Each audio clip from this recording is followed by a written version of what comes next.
रामनगर गांव में मोहन नाम का एक किसान रहता था। उसके परिवार में मोहन, उसकी पत्नी निर्मला और एक गाय जिसका नाम गौरी था। मोहन और उसकी पत्नी गौरी गाय को अपने परिवार का हिस्सा मानते थे और उसका खूब ध्यान भी रखते थे। इसी गांव में एक लालाराम करके दूसरा किसान रहता था, लेकिन इसका स्वभाव लालची था। मोहन और लालाराम दोनों दूध बेचा करते थे और अपना गुजारा करते थे, जिसमें मोहन, उसकी पत्नी इसी में संतुष्ट थे। लेकिन लालाराम को जितना भी पैसा मिलता वो संतुष्ट नहीं होता और उसके अंदर लालच बढ़ती जाती है। इसलिए अपनी लालाराम दूध डेयरी में सभी दूध, दही, पनीर, घी में मिलावट करने लगा। लेकिन सब लोग पहले मोहन के पास से ही दूध लिया करते हैं, पर मोहन के पास एक ही गाय थी, तो वो ज्यादा दूध नहीं बेच पाता था और मजबूरी में सबको लालाराम की डेयरी से दूध लेना पड़ता था। अरे भाई, क्या हुआ? मोहन के पास से दूध नहीं मिला? क्यों आप लोग यहाँ वहाँ दौड़ते हो? सीधा मेरे पास ही आ जाते।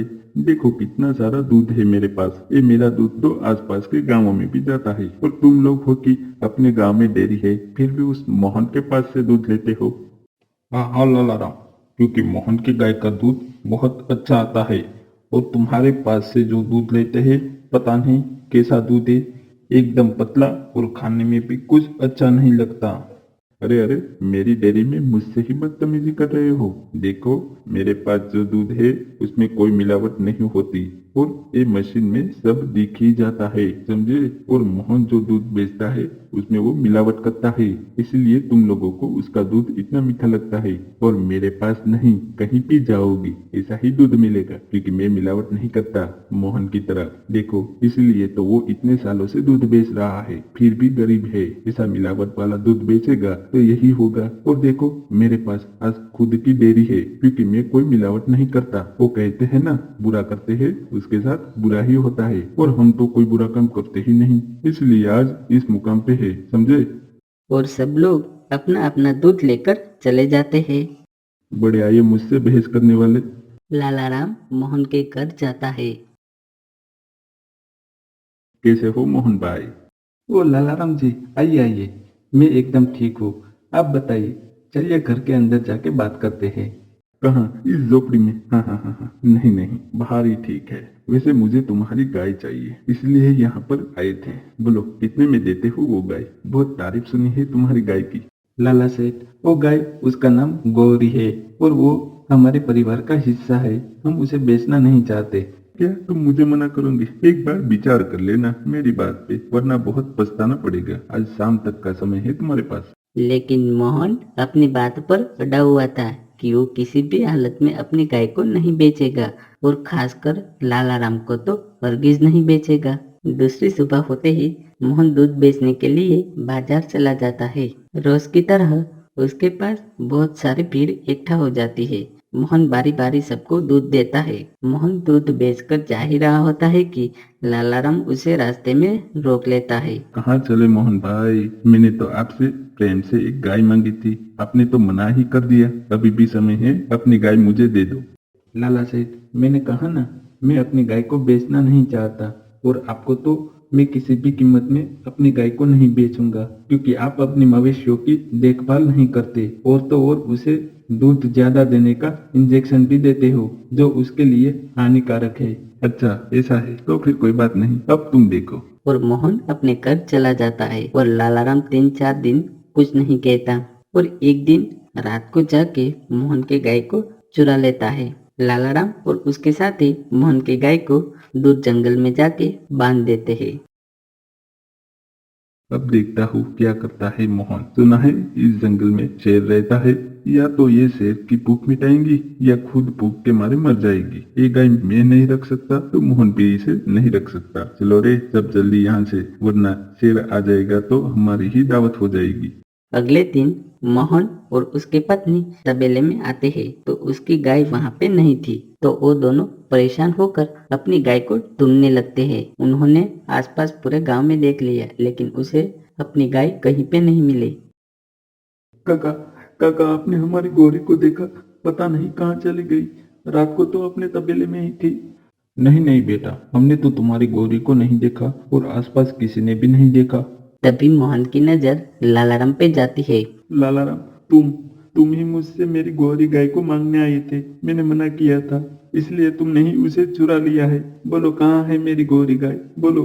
अरे मोहन भाई, मेरे पास तो कितनी सारी गाय थे, भला मैं आपकी गाय को क्यों चुरा लूंगा? और मैंने गाय मांगी वो तो पुरानी बात हो गई। ऐसे आप मुझ पर आरोप नहीं लगा सकते। मुझे तो लगता है वो तुमसे तंग आकर आसपास कहीं भाग गई होगी। मोहन बेटा, एक काम करते हैं, हम आसपास के जंगलों में देख लेते हैं, कहीं जंगल में चली गई होगी तो। अरे तुम्हें पता भी है, जंगल में शेर है, शेर बहुत खूंखार है वो शेर। अगर गाय जंगल में गई होगी तो अब तक तो वो शेर उसे खा गया होगा। नहीं नहीं, फिर भी हमें एक बार जाके देख लेना चाहिए।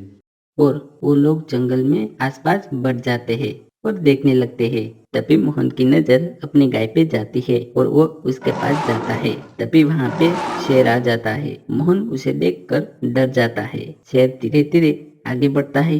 तभी मोहन बोलता है, देखो, तुम्हें खाना है तो मुझे खा लो, लेकिन मेरी गौरी गाय को जाने दो। मोहन शेर के आगे गिर गिरा के रोने लगता है। तभी वहाँ पे एक देवी प्रकट हो जाती है और मोहन को बोलती है, मोहन, मैं तुम्हारे गौ प्रेम से प्रसन्न हूँ। तुम अपनी गाय की बहुत अच्छी तरह से देखभाल करते हो।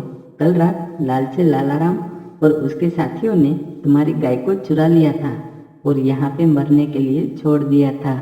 लेकिन तुम फिक्र मत करो, तुम्हारी गाय को कुछ नहीं होगा और मैं तुम्हारे गौ प्रेम से प्रसन्न होकर तुम्हें आशीर्वाद देती हूँ।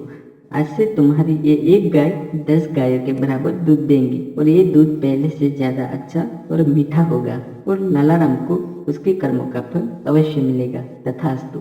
एक एक कर वो देवी वहां से चली जाती है और बाकी के लोग भी वहां पे आ जाते हैं। तब मोहन उन्हें सारी बात बताता है। वाह मोहन, ये तो कमाल हो गया। मतलब आज से हम सबको तुम्हारी गाय का मीठा दूध मिलेगा और किसी को लालाराम के पास नहीं जाना पड़ेगा। अगले दिन गांव के स्कूल में बच्चों के लिए एक आयोजन था और वहां पे खीर बनी थी और सब बच्चे जी भर के खीर खाते हैं। तभी अचानक सब बच्चे बेहोश होने लगे और उल्टी करने लगे। सभी बच्चों को एकाएक हॉस्पिटल में दाखिल किया जाता है और वहाँ भीड़ बहुत ज्यादा हो गई थी और पुलिस भी आ जाती है। लालाराम का बेटा भी इसी स्कूल में पढ़ता था। जैसे ही उसे सारी बात पता चलती है, वो दौड़ते हुए हॉस्पिटल में आता है। प्रिंसिपल, क्या हुआ मेरे बेटे को, बताओ क्या हुआ? पता नहीं, सब बच्चे खाना खा रहे थे और अचानक बेहोश होने लगे। मैंने तो मेरे बेटे को पहले ही मना किया था स्कूल में कुछ खाने से। आप लोग स्कूल में उल्टी सीधी चीजें खिला देते हो। सही कहा आपने लालाराम जी। आज स्कूल में जो खीर बनी थी, उस खीर का दूध मिलावट वाला था। वो तो अच्छा हुआ समय रहते बच्चों की सारवार हो गई, वरना बच्चों की जान भी जा सकती थी। पर आज ये सारा दूध तो लालाराम की डेयरी से ही आया था। देखा लालाराम, पूरे गांव वालों को पता है कि तुम दूध में मिलावट करते हो। आज तक तुम बचते रहे, लेकिन आज तुम्हारी मिलावट के कारण तुम्हारे बेटे के साथ पूरे गांव के बच्चों की जान खतरे में आ गई थी। और तुमने मोहन के साथ भी बहुत बुरा किया है। लालाराम, तुम बहुत कहते थे ना कि जो बुरा करता है उसके साथ बुरा ही होता है।